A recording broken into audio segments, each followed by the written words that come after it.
오늘은 자폐 성향이 있는 아이들이 가장 보편적으로 전형적으로 보여주는 특징에 대해서 좀 얘기를 하려고 합니다.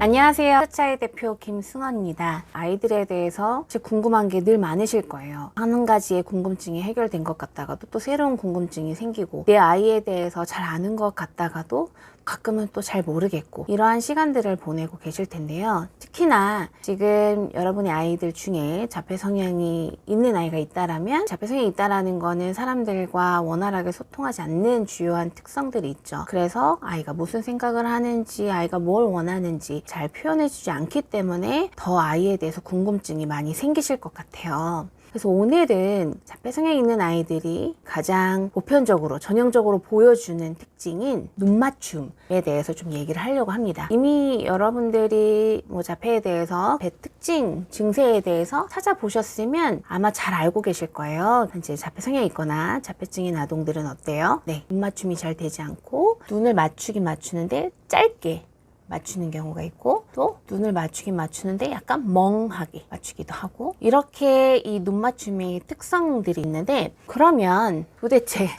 왜 눈 맞춤이 잘 안 되는 걸까요? 이 부분에 대해서 이야기를 해보려고 합니다. 눈 맞춤은요 정말 중요해요. 제가 아이들과 함께 시간을 보내면서 터치아이에도 많은 아이들이 있고, 그 아이들과 수업할 때 들어가면 첫 번째도 두 번째도 세 번째도 중요하게 보는 게 바로 눈 맞춤입니다. 이 눈 맞춤을 보면 뭘 알 수 있냐면, 이 아이가 무엇을 보는지, 무엇을 우선적으로 선택해서 관심 있게 보는지 우리가 눈빛을 통해서 알 수 있고요. 그 다음에 눈빛을 보면 무슨 생각을 하는지 또 눈빛을 통해서 알 수 있습니다. 그래서 눈빛을 통해서 이 아이가 감정인지도 알 수 있어요. 이 아이가 화가 났는지, 기분이 좋은지, 졸린지, 배가 고픈지도 우리가 눈빛을 통해서도 알 수 있어요. 그 다음에 또 눈빛을 통해서 뭘 알 수 있냐? 주변 상황과 주변 사람들의 반응하고 있는지 그렇지 않은지도 눈빛을 통해서 알 수 있습니다. 자, 친구들이 막 왁자지껄 막 뛰어놀고 있어요. 근데 어떤 아이가 벽을 보고 있어요. 그럼 이건 뭐예요? 이 아이는 친구들한테 지금 반응하고 있지 않구나. 친구들과 주변 사람들한테 지금 관심이 많지 않구나 라는 걸 알 수가 있어요. 그쵸? 그 다음에 우리 아이들 중에 시선을 보면 시선이 이렇게 좀 밋밋하다. 그러면 지금 이 아이가 뭔가 본 것들을 감정적으로 활발하게 느끼고 있지는 않구나. 지금 단순히 그냥 밋밋하게 눈에 보이는 것들 위주로만 탐색하고 있구나 라는 것들을 또 눈빛으로 알 수가 있어요. 그래서 제가 아이들이 건강하게 성장하고 있는지, 잘 치료가 되고 있는지를 보기 위해서는 눈빛을 정말 중요하게 봅니다. 눈 맞춤이 건강하게 좋아지는 아이들은요, 치료 속도가 정말 빠르고 좋은 방향으로 종합적으로 전체적인 발달이 이렇게 올라오게 되거든요. 근데 이제 뭔가 모르게 말도 나오고, 그 대소근육 이런 부분들이 좋아지긴 하지만 뭔가 모르게 눈 맞춤이 짧거나 눈 맞춤이 건강하지 않으면 이제 결국에는 치료 속도가 조금 원활해지지 않는 부분들이 있어요. 그래서 눈 맞춤만 봐도 이 아이가 지금 어느 정도의 자폐 성향을 가지고 있고, 그 다음에 이 아이가 어느 정도의 속도로 좋아질 수 있는지 눈 맞춤만 봐도 알 수가 있습니다. 이 눈 맞춤이 그만큼 중요한데, 근데 우리 아이들 중에는 눈 맞춤이 잘 되지 않는 친구들이 있어요. 왜 눈 맞춤이 안 될까? 원인에 대해서 정말 많이 생각을 해봤어요. 정말 많이 생각을 해보고 몇 가지 그 원인으로 추측할 수 있는 것들이 있어서 제가 공유를 해드릴 거예요. 원인을 알면 어때요? 훨씬 더 아이에 대해서 잘 이해하게 되고, 어떻게 해줘야 될지 그 해결 방법을 훨씬 더 잘 알아갈 수 있게 됩니다. 원인을 잘 알아가는 과정이 중요해요. 요즘 현대사회의 특징에 대해서 제가 계속 얘기하면서 그게 자폐 성향과 연관성이 있다는 얘기를 계속 하게 됩니다. 왜 그러냐면, 아이가 예를 들면 장난감에 노출이 많이 됐었어요. 장난감을 치우고 사람들하고 상호작용을 높였더니 아이의 손상도 행동도 줄어들고 눈 맞춤도 좋아졌어요. 그럼 결국 이게 뭐예요? 원인이었던 거죠. 그쵸? 자, 아이가 미디어에 노출이 많이 됐어요. 그래서 시선이 부산스럽고, 시각 추구라든지, 그 다음에 자꾸 눈으로 보기 위해서 몸을 단순하게 왔다 갔다 거린다든지의 특징이 있었어요. 근데 미디어를 끊고 사람들하고 소통을 늘리고 상호작용을 했어요. 그러면서 시선도 안정화되고 눈맞춤도 길어지고 이러한 특징들이 해결이 됐어요. 그럼 원인은 뭐예요? 그 미디어에 과다 노출된 게 원인인 거죠.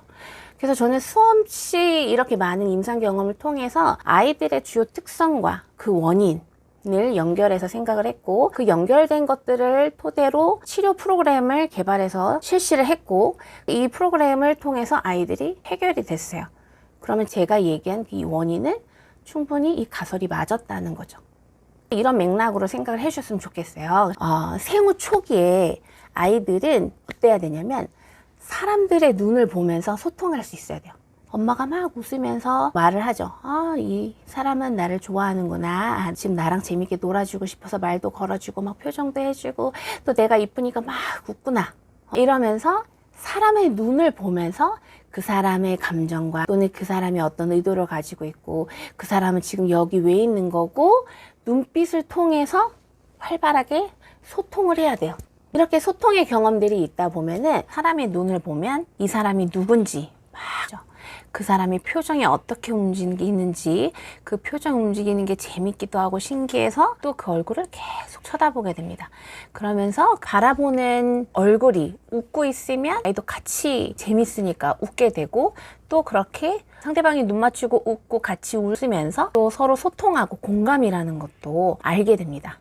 또 아이가 어떤 행동을 하거나 표정을 지을 때 상대방이 그 아이의 모습을 보고 어떻게 해요? 말을 해주기도 하고 박수 쳐주기도 하고 하하하하 웃어주기도 합니다. 그러면서 아이는 자신의 행동과 연결된 상대방의 얼굴, 상대방의 눈빛을 보면서 사람을 더 자세하게, 사람을 더 깊게 탐색하는 것이 어떤 건지 눈맞춤과 얼굴 탐색을 통해서 알아가게 되는 거죠. 이렇게 사람들의 얼굴을 보고 눈을 보면서 소통한 경험들이 한 번 한 번 쌓이고 나면은 새로운 사람을 봤을 때도 그 사람의 눈을 보죠. 내가 아는 사람인가?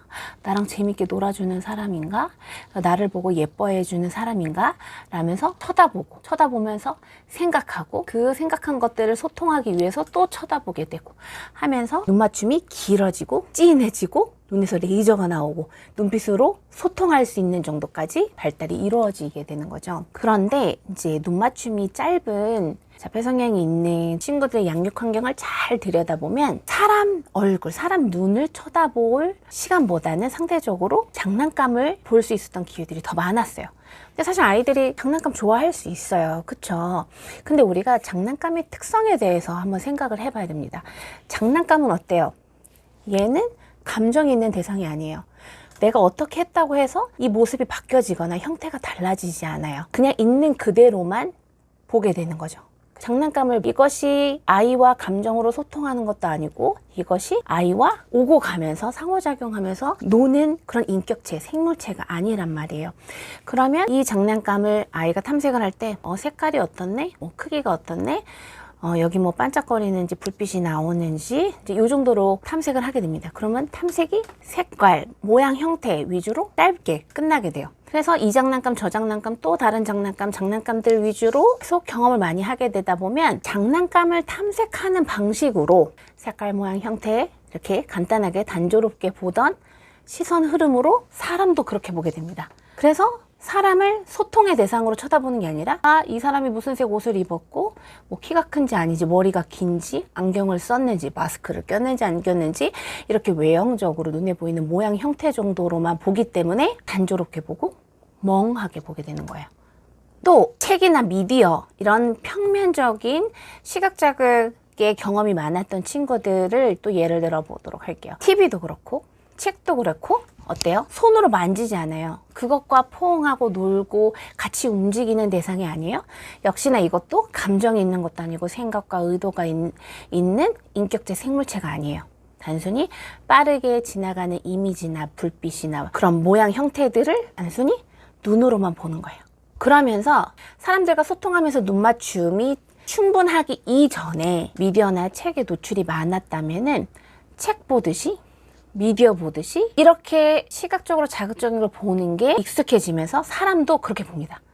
사람이 움직이면 조금 보고 사람이 키가 큰지 작은지 모자를 썼는지 뭐 어떤 색깔 옷을 입었는지 이 정도로만 보게 되고 또 어떤 특징이 있냐면 멀리서는 보는데 TV는 이렇게 거리 있게 보죠.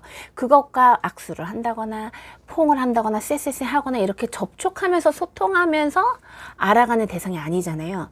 그렇기 때문에 단순히 몸을 쓰지 않고 눈으로만 보는 대상이에요. 그래서 사람들도 멀리서는 잠깐씩은 봐요. 근데 가까이 있거나 아니면 상대방이 안아주거나 마사지 하거나 접촉을 할 때는 안 보는 거예요.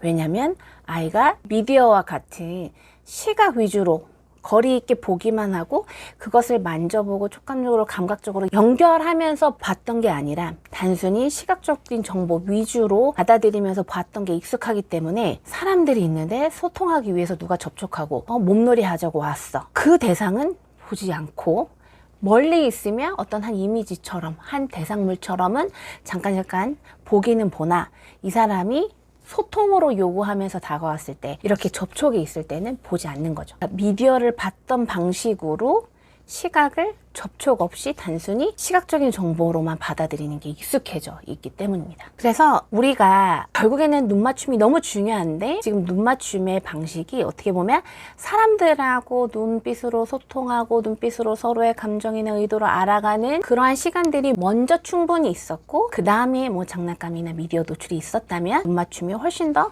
건강한 방향으로 갔을 수가 있을 거예요. 근데 사람들하고 눈 맞추고 소통하고 하는 시간이 충분하기 이전에 미디어 보고 장난감 갖고 놀고 알록달록한 거 보고 평면적 시각 추구를 단조롭게 봤던 시간이 그런 경험들이 훨씬 더 많았기 때문에 눈을 맞추는 그 의미와 그 기능들이 방향성이 약간 틀어졌다고 보시면 되세요. 그래서 방향성을 올바르게 맞추기 위해서는 지금부터 접촉하면서 감정을 표정을 통해 나타내고 눈을 마주치면서 소통하고 우리의 생각과 의도들을 활발하게 나누면서 공유하는 그런 몸놀이, 마사지, 상호작용들을 매일매일 적극적으로 해나가시는 것이 무엇보다 너무 중요합니다. 아이들이 첫 번째도 두 번째도 세 번째도 사람들을 보고 생각하고 사람들이 이 말을 왜 하고 이 행동을 왜 하는지 보고 이해하는 과정들이 쌓여야 사람들이 하는 말의 의미를 알고 말하게 되고 사람들이 하는 행동의 의미를 알고 자기도 모방하게 되고 사람들이 일상에서 하는 화장실 가서 응가도 하고 앉아서 밥을 먹는 그런 사회적인 올바른 행동들을 자연스럽게 습득하게 되는 거거든요. 그래서 아이들이 뭘 보느냐, 무엇을 보고 어떻게 생각하느냐, 무엇을 보고 어떻게 반응하고 있느냐를 볼 수 있는 이 눈 맞춤이 너무나도 중요합니다. 그래서 제가 아이들 만날 때 아이들이 잘 좋아지고 있는지 볼 때 꼭 시선부터 처음부터 보면서 부모님들에게나 교사들에게나 시선에 대한 피드백을 굉장히 많이 합니다. 그래서 시선이 올바르게 정화되고 눈 맞춤이 좋아지는 아이들은 이제 그에 맞게끔 긍정적인 피드백을 드리고 뭔가 모르게 시선이 잘 잡히지 않는다 하면은 계속해서 양육 환경에서나 교실에서나 더 건강한 방향으로 눈 맞춤이 좋아질 수 있는 방향으로 계속 프로그램화해서 진행을 하고 있죠. 네. 우리 아이들 눈 너무너무 예쁘잖아요. 초롱초롱 영롱한 그 예쁜 눈 자꾸 쳐다봐 주시고 그 눈이 엄마를 향하고 엄마 눈을 향하고 엄마를 향하고 엄마 눈을 향하고 주변에 아이를 사랑하는 사람들한테 눈빛이 향할 수 있도록 꼭 이 눈 맞춤이 정말 중요하다라는 거 기억하시고 그 방향으로 아이랑 활발하게 진하게 눈빛 소통 교환하시기 바랍니다. 네, 아이들의 눈빛이 매일매일 더 건강해질 수 있기를 바라고요. 제 영상에 보면은 눈 맞춤 할 수 있는 몸놀이 영상도 있어요. 그리고 일단 몸놀이를 하시면 접촉에 의해서 자연스럽게 눈을 마주치고 눈 마주친 것과 몸의 접촉이 그런 감각적인 것들이 연결될 수 있는 그런 기회가 많이 제공이 되니까 몸놀이 껴안기 매일매일 놓치지 말고 아끼지 말고 해주시기 바랍니다. 네, 이번 영상도 도움이 되셨길 바라고요. 그럼 저는 다음 영상에서 또 찾아뵙도록 하겠습니다. 감사합니다.